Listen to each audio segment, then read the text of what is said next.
안녕하세요, 비트TV입니다. 사물인터넷 블록체인 프로젝트가 크립토닷컴 상장 후에 엄청난 상승을 했습니다. 블록체인과 가장 연관이 되어 있는 게 사물인터넷이에요. 사물인터넷은 진짜 데이터가 위변조가 되지 않아야 되는 것 중에 하나죠. 많은 분들이 4차 산업혁명에 대해서 이야기를 합니다.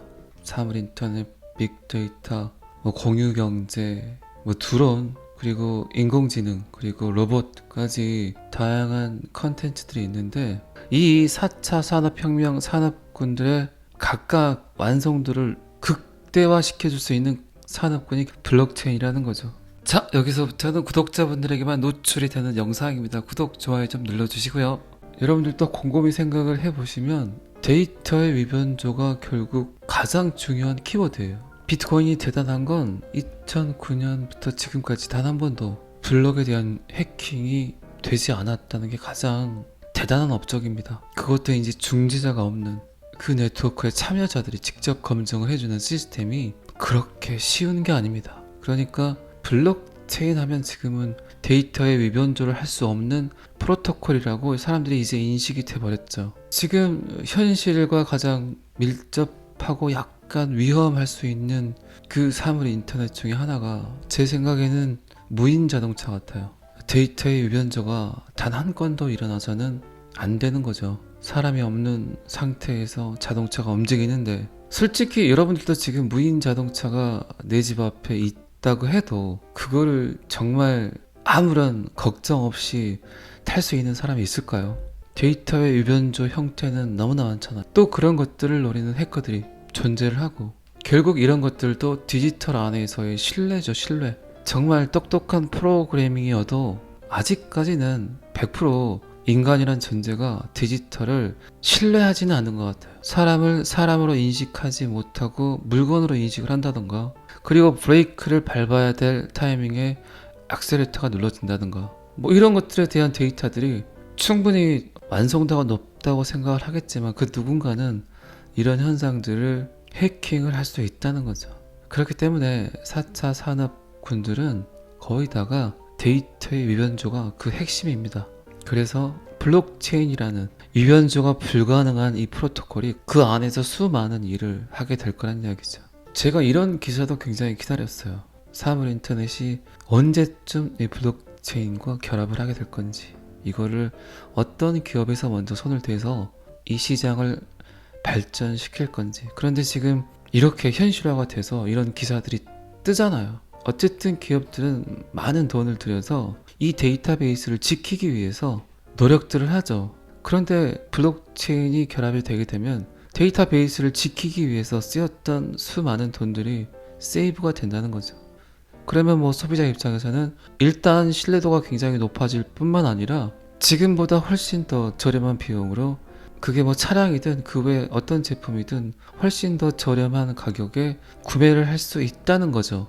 어쨌든 사물인터넷 관련 암호화 프로젝트가 크립토닷컴 거래소에 깜짝 상장을 했는데 급증을 했다고 합니다. 이런 현상들을 누군가는 계속 기다리고 있고 다 알고 있다는 거예요. 그만큼 4차 산업혁명의 산업군들과 블록체인은 뗄래야 뗄 수 없는 관계라는 것들을 많은 사람들이 알고 있다는 거죠. 이제 그들은 먼저 매수를 하겠죠. 무조건 성장할 거라고 믿기 때문에. 크립토닷컴에 상장이 된 이 사물인터넷 코인은 MXC라는 코인인데 17% 정도 상승을 했다고 합니다. 제가 보기에는 이런 코인들은 기술력이 그렇게 나쁜 코인이 아니라면 무조건 쓰이게 될 겁니다. 어쨌든 점점 가까워지고 있습니다. 블록체인이 인류와 공존하게 될 수 있는 그런 시스템들이 계속 개발이 되는 것 같아요. 수많은 기업들이 지금 블록체인에 대해서 공부를 많이 했고 또 연구를 많이 했고, 블록체인을 사용함으로써 그들이 갖고 갈 수 있는 이익분들의 계산들을 이미 했을 거예요. 그리고 이제 기다리는 건 미 정부의 규제, 그리고 어떤 코인이 어떤 시스템을 갖고 이 규제에서 완전히 벗어날 수 있는 코인인가를 선택을 한다는 거죠. 제가 또 XRP 리플 이야기를 안 할래야 안 할 수가 없는 게, 리플이 SEC 소송에서 승리를 한다는 건 엄청난 가치가 있다는 겁니다. 그만큼 기업들은 어쨌든 빨리 이 시스템을 사용을 하고 싶어요. 그런데 그 어떤 코인도 안전하지가 않다는 거죠. 이더리움을 쓰고 싶더라도 이더리움이 또다시 SEC에 불려갈 수도 있고, 그 외에 이더리움 기반을 갖고 있는 퍼블릭 블록체인들이 꽤 많잖아요. 이들도 마찬가지라는 거죠. 기업에서 쓰고 싶은 코인이 있어요. 근데 그거를 쓰고는 싶은데 얘가 사용을 했다가 언제 SEC에 불려갈지 몰라. 그러면 그 암호화폐에 대한 지속 가능성의 신뢰가 떨어지잖아요. 그러니까 빨리 매를 먼저 맞았어야 된다는 게 맞다는 거죠. 지금은 SEC와 소송 중에 있지만 이제 명확성이라는 게 생기고, 전 세계 어떤 기업이든 정부든 명확성을 갖고 있는 이 코인을 인정하게 되면 결국 얘를 사용한다는 거죠. 불확실성을 띠고 있는 다른 코인을 사용하기보다는. 그런데 이 코인이 또 전 세계 금융기관들과의 네트워크망이 형성이 돼 있어. 그리고 탄소 제로까지, 그리고 스마트 컨트랙트, NFT까지 하려고 하고 있잖아요. 제가 왜 자꾸 XRP 이야기를 하면서 지금 코인 시장에 나와 있는 수많은 암호화폐들이 하려는 일을 리플이 다 하려고 한다는 표현을 쓰는 이유가 그거라니까요. 사물 인터넷 진행을 못 할 거예요, 리플이. 코딩 몇 개만 변경을 하면 못하는 게 없죠. 결국 사물 인터넷도 뭐 똑똑한 계약이겠죠. 스마트 컨트랙트. 제가 이렇게 영상에서 이야기를 여러분들께 하면 분명히 이해가 가지 않는 부분들도 많이 있을 겁니다. 근데 그거는 이제 영상이라는 그런 커뮤니케이션이기 때문에 어쩔 수는 없죠. 하지만 이제 제 나름대로 최선을 다해서 이해하기 쉽게 이렇게 이야기를 드린다고는 하는데, 어쨌든 그 어떤 사업이든 가장 중요한 건 그 회사가 얼마나 많은 네트워크를 형성하고 있냐가 가장 중요해요. 여러분들 뭐 사업하시고 직장생활 하시니까 충분히 느끼시는 것들이잖아요. 그런 것들은 어떤 회사와 합병을 하고 어떤 회사와 파트너 관계를 맺고 싶은데 그 회사를 평가하는 가장 큰 척도가 뭘까요? 물론 이제 재정적인 부분도 있겠지만 결국 그 회사가 어떤 인프라를 갖고 있냐가 가장 중요하죠. 그게 그 회사의 미래이기도 하고요.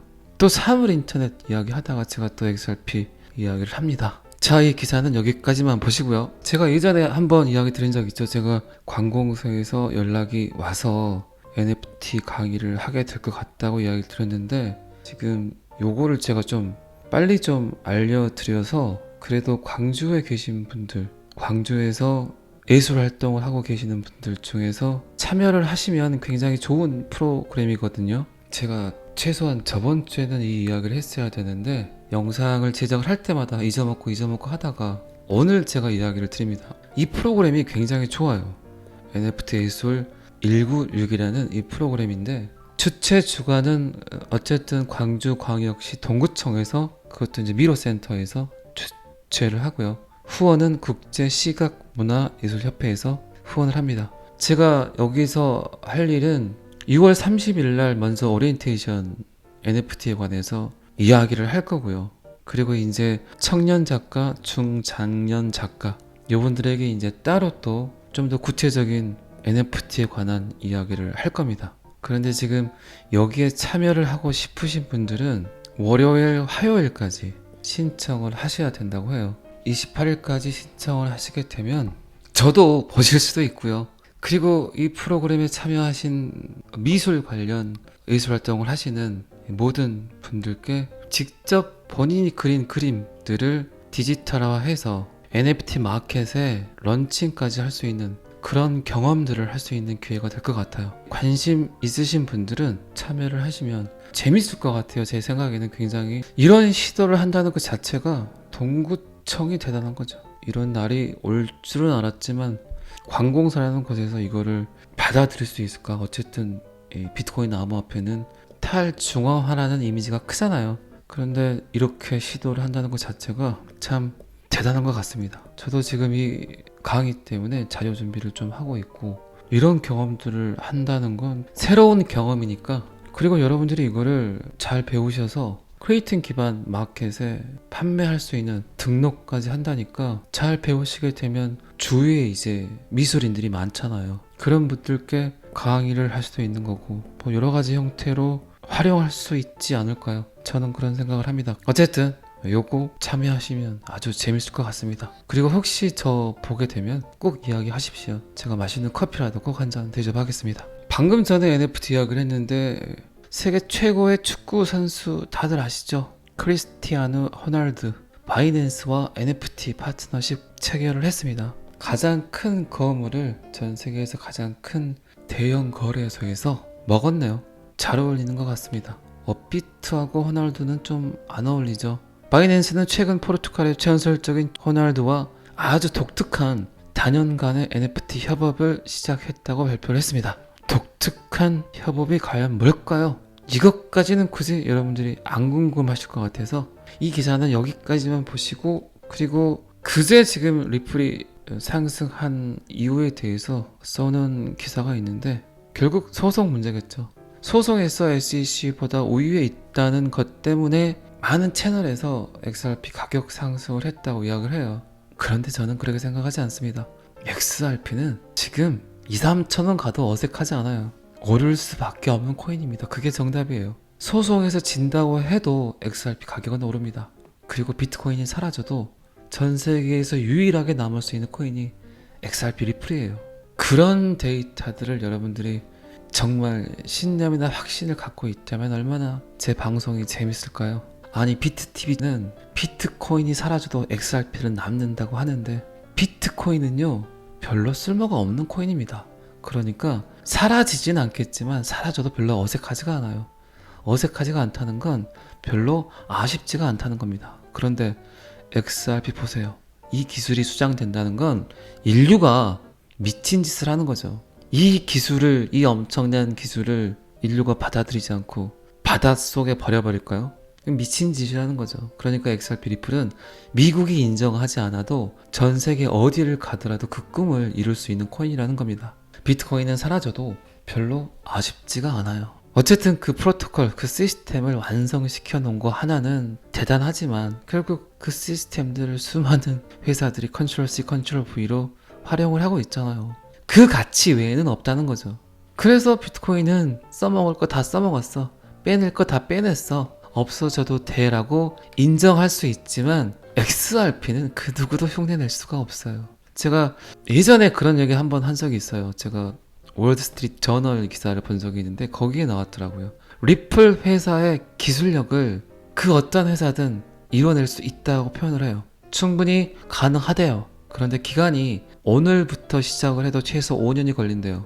그러면 지금 리플 회사의 기술력이 5년 뒤에는 어떻게 진화할까요? 5년 뒤가 지나도 그때부터 리플의 기술력을 다시 또 공부해서 그 시스템을 또 만들어야 된다는 얘기죠. 그러니까 이거를 번딴다는 건 불가능하다는 겁니다. 그래서 과감하게 제가 이야기를 드리는 게 전 세계 모든 암호화폐가 사라져도 XRP 리플은 사라지지 않습니다. 그리고 XRP 리플만 있더라도 블록체인 시스템을 활용하기에는 별 문제가 없습니다. 이 인류가 사용을 하기에는. 오늘 또 일요일입니다. 날씨가 너무 더워서 7, 8월이 걱정이 되긴 합니다. 어쨌든 남은 주말 잘 보내시고 저는 항상 여러분들의 성공 투자를 기원합니다. 오늘은 여기까지 하겠습니다. 구독과 좋아요는 항상 저를 힘나게 합니다. 감사합니다. 비트TV였습니다.